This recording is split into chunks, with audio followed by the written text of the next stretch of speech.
Hello guys and welcome back to another video on app hacks. Today we're going to be teaching you how to hide TikTok from one person. But before getting started, remember to support our channel, hit the like button, subscribe and turn on your notification bell so that you don't miss out on anything new. Without further ado, let's get started. So the first thing you're going to do is head on over to your TikTok application.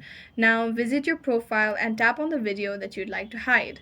If this person that you'd like to hide this video from does not follow you, then you can simply change the privacy settings. Go ahead to the three dotted icon on this video and scroll to the left and you'll be able to see the privacy settings. Tap on it and make sure that you've set it to friends so that only the followers that follow you back on TikTok will be able to see the video that you have posted. If this person is a follower that follows you back but you do not want them to see this video, then the only way you can hide this TikTok video from them is to block them. So go ahead and search up their username, or you can simply go visit your profile and tap on the followers button. If they follow you here, their name will appear on this list. If you follow them, which I do not follow anyone on this account, but if you follow them, you can open their profile and on the top right corner of their profile, you'll be able to see the share icon.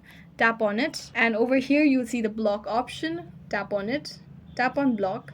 Now any content from this user you'll not be able to see on your own and your content will not be available to them. And this is how you can hide TikTok videos from one person. I hope this video was useful. If you have any questions, let us know in the comments down below and thanks for watching.